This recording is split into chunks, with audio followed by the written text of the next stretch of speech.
Hello मेरे प्यारे बच्चों, कैसे हैं आप। उम्मीद करता हूं कि आप स्वस्थ होंगे, सुरक्षित होंगे और अपनी पढ़ाई बहुत अच्छे से कर रहे होंगे। मैं सत्यनारायण द्विवेदी अपने YouTube channel Satya sir physics में आपका स्वागत करता हूं बच्चों। यह मेरा सेकंड लेक्चर है। क्लास 11th का पहला चैप्टर मैंने स्टार्ट किया था, उसमें मैंने पहला लेक्चर जो है कंप्लीट किया है। उसमें मैं आपको बताया हूँ कि जो है फंडामेंटल क्वांटिटी और ड्राइव्ड क्वांटिटी क्या है। यानी मैं फिजिकल क्वांटिटी को बेसिक से लेके थोड़ा सा एडवांस तक जितने भी उसके टाइप्स होते हैं उसको मैंने डिटेल में कवर कर दिया है फिजिकल क्वांटिटी के बारे में, कि फिजिकल क्वांटिटी के on the basis of directional property कितने टाइप्स की होती हैं, on the basis of dependency यह कितने टाइप्स की होती हैं। तो इसके बारे में बच्चों हमने चर्चा किया था प्रीवियस क्लास में, और वो वीडियो मैंने ऑलरेडी अपलोड कर चुका हूँ। यह मेरा सेकंड वीडियो है। इसमें फिजिकल क्वांटिटी की कुछ चीज़ें जो बाकी हैं उसको हम डिस्कस करके हम यूनिट के बारे में पढ़ेंगे और कुछ इम्पोर्टेंट डिफिनीशंस जो हैं उसके बारे में डिस्कस करेंगे।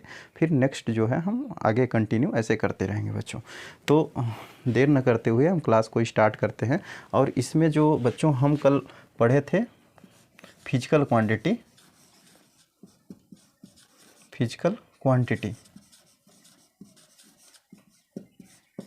ये फिजिकल क्वांटिटी जो बच्चों हमने कल पढ़ा था, इसमें हमने ये कहा था कि physical quantities are those quantities which can be measured. ऐसी क्वांटिटी जिसको मापा जाता है उसको हम फिजिकल क्वांटिटी कहते हैं। उसमें मैंने आपको बताया था कि कुछ क्वांटिटी ऐसी होती हैं जिनके पास मैग्नीट्यूड होता है, और कुछ क्वांटिटीज़ बच्चों ऐसी होती हैं जिनके पास मैग्नीट्यूड और यूनिट दोनों होता है, और कुछ ऐसी भी क्वांटिटी होती हैं जिनके पास मैग्नीट्यूड, यूनिट और डायरेक्शन तीनों होता है बच्चों। तो अब यहाँ पर फिजिकल क्वांटिटी कोई भी है जिसको हम माप सकते हैं। सपोज़ दैट इस मार्कर को यदि हम मेजर करें, इसकी लेंथ को, तो कुछ ना कुछ तो इसका लेंथ मिलेगा बच्चों। जैसे सपोज़ दैट इसका लेंथ हम मान लेते हैं कि हम इसको मेजर किए और इसका लेंथ आया हमारा 6 सेंटीमीटर। लेंथ आया हमारा 6 सेंटीमीटर। तो ये जो 6 है यह न्यूमेरिकल वैल्यू है, और ये सेंटीमीटर जो बच्चों है ये यूनिट है।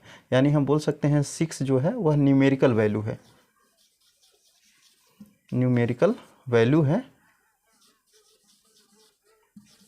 वेयर वेयर 6 इज जो है न्यूमेरिकल वैल्यू है। 6 क्या इंडिकेट कर रहा है? न्यूमेरिकल वैल्यू को। और जो सेंटीमीटर इंडिकेट कर रहा है बच्चों वो यूनिट को इंडिकेट कर रहा है। यानी हम जब इस मार्कर के लेंथ को जब मेजर किए तो इस मार्कर का जो लेंथ आया वह 6 सेंटीमीटर आया। तो 6 न्यूमेरिकल वैल्यू हो गई और जो सेंटीमीटर हो गई बच्चों वो यूनिट हो गई, और ये लेंथ जो है एक फिजिकल क्वांटिटी हो गई। तो फिजिकल क्वांटिटी को जब भी हम मेजर करेंगे तो उसमें एक न्यूमेरिकल वैल्यू आएगी और एक यूनिट आएगी।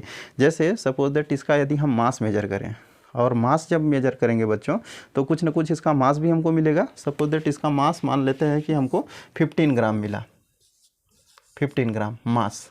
तो मास जब 15 ग्राम मिला तो यहाँ 15 क्या हो गया? 15 आपका न्यूमेरिकल वैल्यू हो गई, और जो ग्राम हो गई ये इसकी यूनिट हो गई।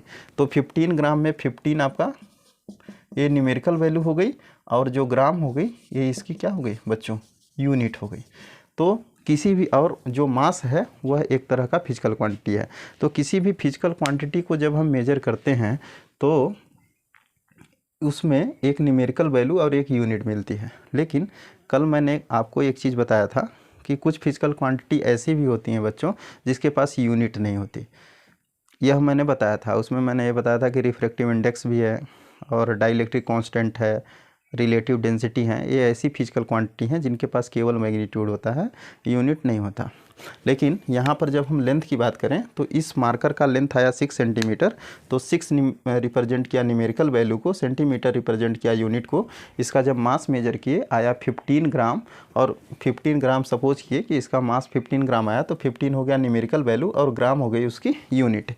तो इस तरह से हम फिजिकल क्वांटिटी का एक फार्मूला बनाए, और physical quantity Q is equal to हम N इंटू यू, जहाँ पर N जो है बच्चों वह न्यूमेरिकल वैल्यू हो गई, वेयर, ऐसे आप लिख सकते हैं, where N indicates numerical value,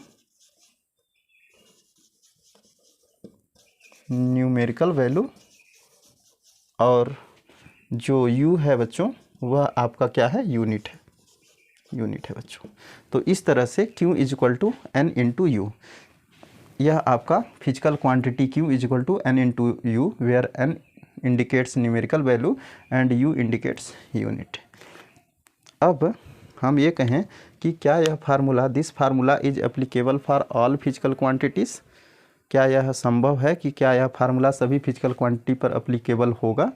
तो यदि आप मुझसे पूछें कि क्या सर यह फार्मूला सभी के लिए एप्लीकेबल होगा, तो मैं कहूँगा नहीं, यह ऐसा पॉसिबल नहीं है, क्योंकि कल हमने जो फिजिकल क्वांटिटी पढ़ा था रिफ्रैक्टिव इंडेक्स, उसमें हमने बताया था कि refractive index of water suppose that 1.33 जो होता है, रिफ्रैक्टिव इंडेक्स ऑफ ग्लास जब आप लिखते हैं तो उसको लिखते हैं आप 1.5, रिफ्रैक्टिव इंडेक्स ऑफ एयर जब आप लिखते हैं तो उसको लिखते हैं 1.00 समथिंग, 1.0000 ऐसे करके आप जब लिखते हैं, तो ये सब रिफ्रैक्टिव इंडेक्स, ये भी सब फिजिकल क्वांटिटी है। रिफ्रैक्टिव इंडेक्स एक तरह की फिजिकल क्वांटिटी है, और इस फिजिकल क्वांटिटी में केवल मैग्नीट्यूड है, यानी यूनिट नहीं होती है। तो this formula is not applicable for all physical quantity.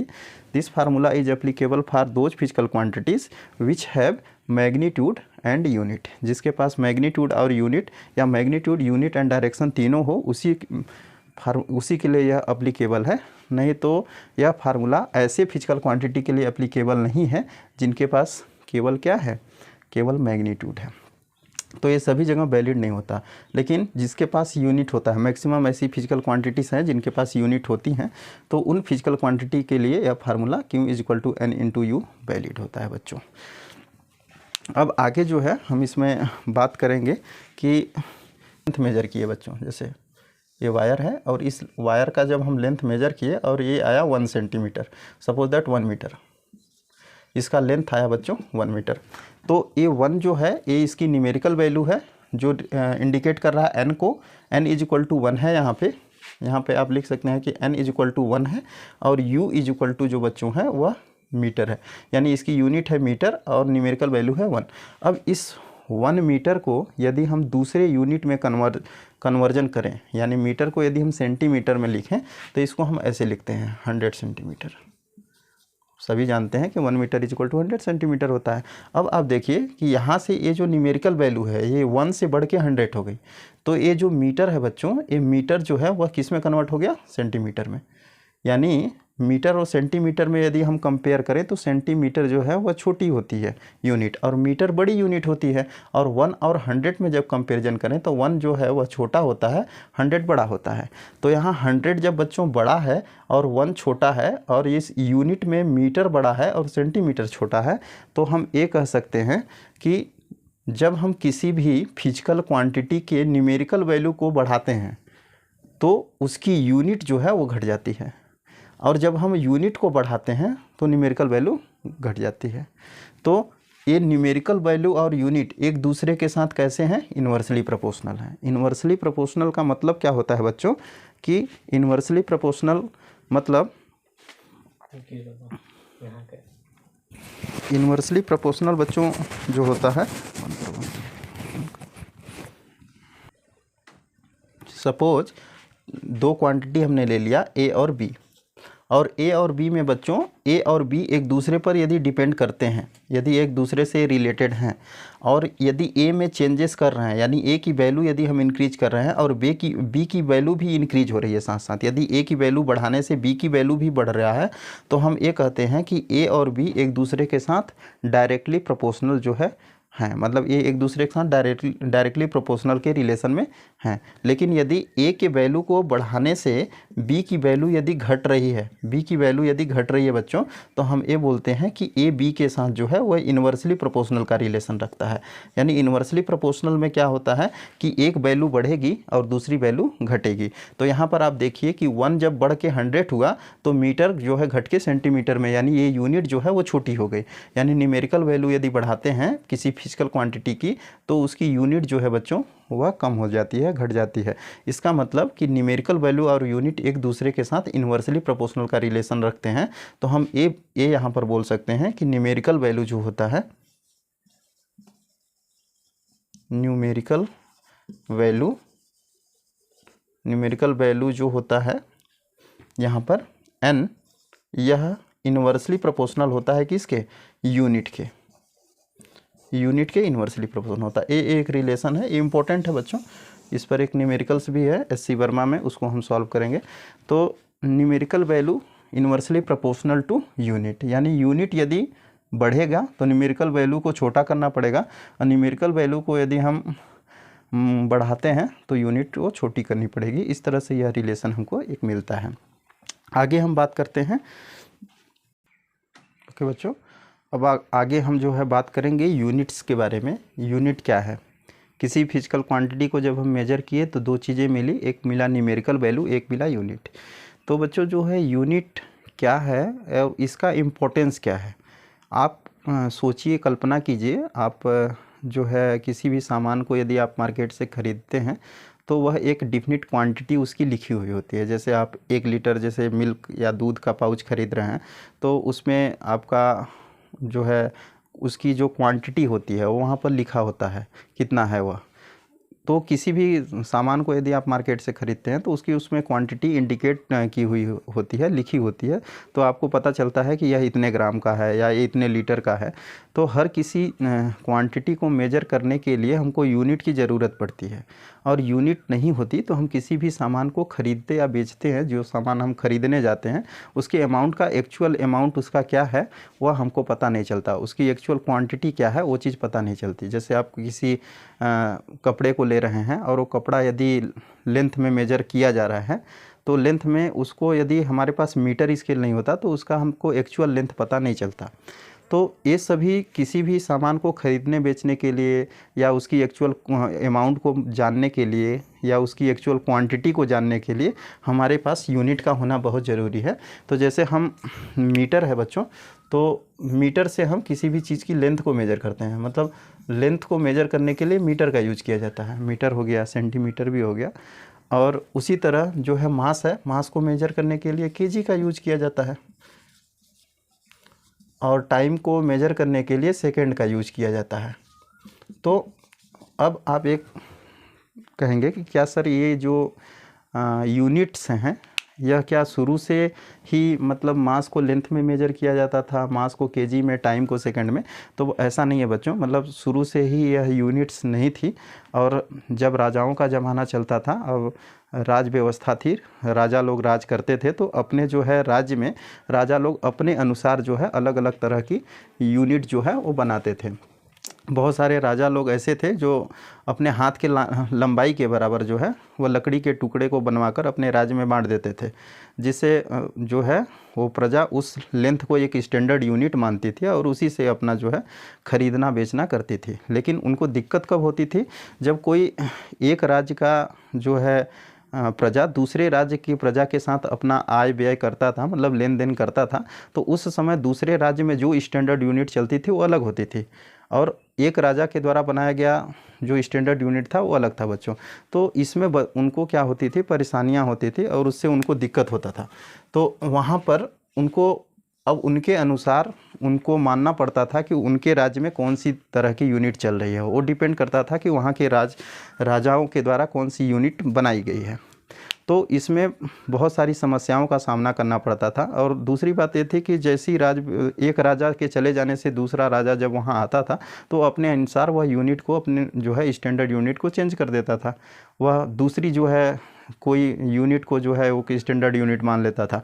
तो इस तरह से यूनिट बदलती रही, और जब समय बदलता गया बच्चों तो ये माना गया कि हम एक ऐसी यूनिट बनाएं जो हर जगह वैलिड हो, मतलब नेशनल और इंटरनेशनल लेवल पर हर जगह उसकी वैलिडिटी हो, वो वैलिड माना जाए। और जो है ऐसा भी हो कि वो कभी ख़त्म ना हो, मतलब वो यदि खो जाए, कहीं नष्ट हो जाए तो उसको हम आसानी से जो है रिप्रोड्यूस कर दें।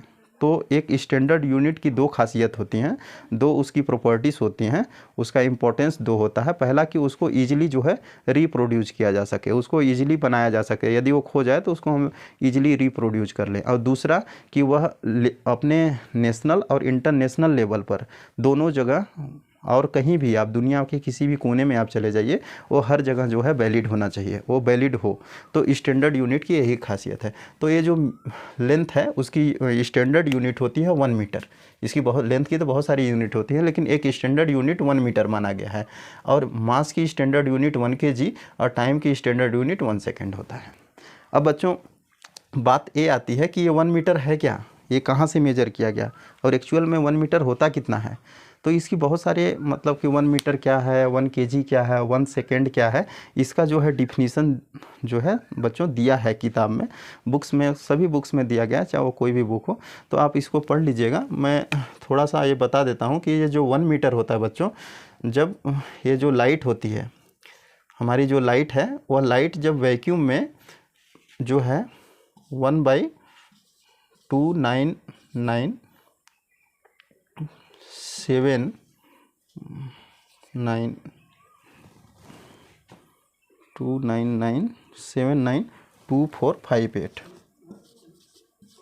मतलब इतने सेकंड में कोई भी लाइट जितना डिस्टेंस कवर करेगी, कोई जो लाइट है हमारी, जो लाइट 3 × 10⁸ मीटर पर सेकंड से जो लाइट चलती है, यह लाइट इतने सेकंड में जो डिस्टेंस कवर करेगी, उस डिस्टेंस को ही हम 1 मीटर मानते हैं।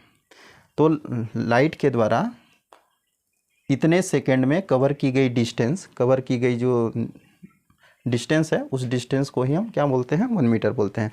तो लाइट तो हमेशा होगा, क्योंकि सन जब नहीं होगा तभी लाइट नहीं होगी। तो सन तो हम ये मानते हैं कि सन है और सन हमेशा रहेगा। तो यदि सन हमेशा है तो उसकी स्पीड क्या है, उससे लाइट की स्पीड क्या है, 3 × 10⁸ मीटर पर सेकंड।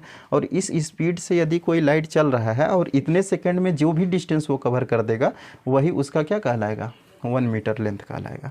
तो इसी तरह जो है मास भी है, इसी तरह टाइम का भी डिफिनीसन बनाया गया है। और यह जो है, मान लीजिए 1 मीटर स्केल जो है वो यदि कहीं खो जाता है या पूरी दुनिया से ख़त्म हो जाता है, तो इस सिचुएशन में हम लाइट की स्पीड को, इतने सेकंड में जो भी लाइट चलेगी, जितना भी डिस्टेंस कवर करेगी, उसको हम इजीली मेजर कर लेंगे। और जब मेजर कर लेंगे तो 1 मीटर हमको दोबारा मिल जाएगा। तो इसको हम इजीली रिप्रोड्यूस कर सकते हैं। और जो ये 1 मीटर है, ये इंटरनेशनल लेवल पर या कहीं भी, हमारे यहाँ जो भी 1 मीटर लेंथ है, वही 1 मीटर लेंथ आप कहीं भी जाएंगे तो उतना ही होगा, उसकी अमाउंट उतनी होगी, वो बदला नहीं जाता है। ऐसा नहीं है कि आपके यहाँ 1 मीटर अलग है और दूसरे देश में 1 मीटर अलग है। तो स्टैंडर्ड यूनिट की यही वैलिडिटी है कि वो हर जगह जो है वह वैलिड होता है और वह इजीली रिप्रोड्यूस हो जाता है।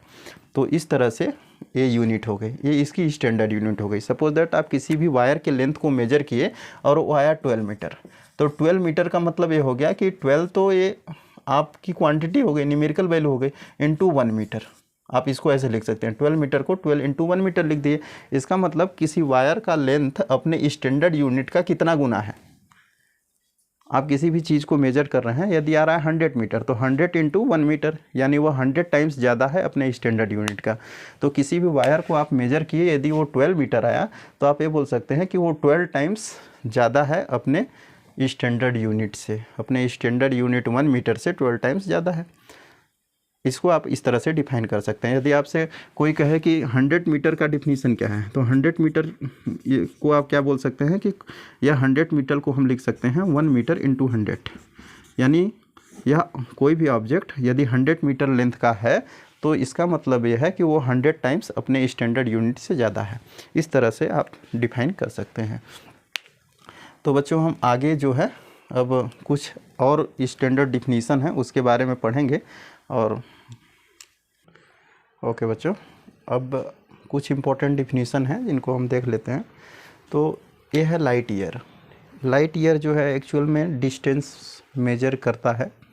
बड़े डिस्टेंस को मेजर करने के लिए हम लाइट ईयर का यूज करते हैं। लाइट ईयर एक्चुअल में होता क्या है कि जो है लाइट के द्वारा जो है 1 ईयर में जितना भी डिस्टेंस कवर किया गया, distance travelled by light in 1 year with the speed of 3 × 10⁸ metre per second, यानी 3 × 10 मीटर पर सेकंड की स्पीड से लाइट एक साल में, 1 ईयर में कितना डिस्टेंस कवर कर रही है। एक साल में लाइट के द्वारा कवर किया गया डिस्टेंस ही कहलाता है 1 लाइट ईयर। और एक कैलकुलेटेड वैल्यू है, इसलिए कैलकुलेटेड वैल्यू है क्योंकि लाइट की स्पीड ऑलरेडी फिक्स्ड होती है। कितनी होती है, 3 × 10⁸ मीटर पर सेकंड। ये लाइट की स्पीड फिक्स है। यदि ये लाइट की स्पीड फिक्स है तो एक साल में जो है दिनों की संख्या भी फिक्स है।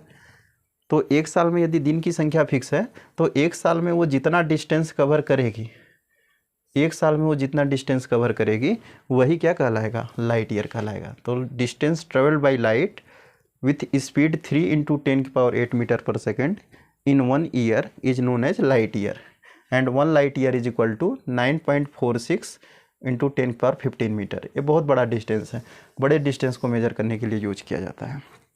दूसरा है एस्ट्रोनॉमिकल यूनिट। ये एस्ट्रोनॉमिकल यूनिट क्या है? यह है डिस्टेंस ऑफ सन फ्रॉम अर्थ, या अर्थ से सन तक का जो है एवरेज डिस्टेंस, जो है average distance from earth to sun is known as astronomical unit. और ये एस्ट्रोनॉमिकल यूनिट की जो वैल्यू होती है 1.496 इंटू 10⁻11 मीटर, ये एक एस्ट्रोनॉमिकल यूनिट की वैल्यू होती है। एस्ट्रोनॉमिकल यूनिट क्या है? Distance of earth from sun, sun से अर्थ तक का एवरेज डिस्टेंस। एवरेज क्यों बोल रहे हैं बच्चों? क्योंकि सन से जो अर्थ जो है वो इलिप्टिकल होता है, मतलब वो इस तरह से है, उसका इस तरह जो है अर्थ पूरी तरह आपका स्फेरिकल शेप में नहीं है, वो कुछ इलिप्टिकल पाथ है उसका। तो इस तरह से जब है तो वो सन से उसका जो डिस्टेंस है वो हर जगह बराबर नहीं है।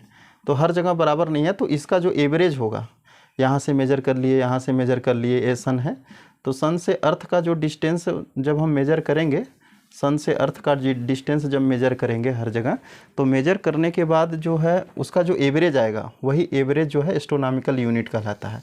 और इसकी वैल्यू जो है 1.496 इंटू 10⁻11 मीटर होता है बच्चों। 1 एंगस्ट्रॉम जो है वह छोटी डिस्टेंस को मेजर करने के लिए, बहुत छोटा डिस्टेंस मेजर करने के लिए यूज किया जाता है। 1 एंगस्ट्रॉम इज इक्वल टू होता है 10⁻−10 मीटर। बहुत छोटा वैल्यू है क्योंकि ये निगेटिव में पावर है, तो 10⁻−10 मीटर। और 1 fermi is equal to 10⁻−15 metre. ये भी एक निगेटिव वैल्यू को, मतलब छोटी वैल्यू को मेजर करने के लिए यूज किया जाता था। इन दोनों का छोटे डिस्टेंस को मेजर करने के लिए और इन दोनों का बड़े डिस्टेंस को मेजर करने के लिए हम जो है यूज करते हैं। ये चारों जो है वो डिस्टेंस की यूनिट ही मानी जाती हैं। Light year, astronomical unit, angstrom और फर्मी, ये सब जो है। उसी तरह आपके नैनोमीटर भी होता है, 10⁻−9 मीटर, और मेगा भी होता है। तो इस तरह से बहुत सारे हैं। ये मैं 4 जो है मेजर जो थे उनको मैं बता दिया हूँ। नेक्स्ट वीडियो में बच्चों हम जो है आगे जो है ईरर के बारे में चर्चा करेंगे, और ईरर जब मेरा कंप्लीट हो जाएगा तो हम डायमेंशंस पर चलेंगे और उसके बाद हम इस चैप्टर को कंप्लीट करेंगे। आज के लिए इतना ही। Thank you, have a nice day.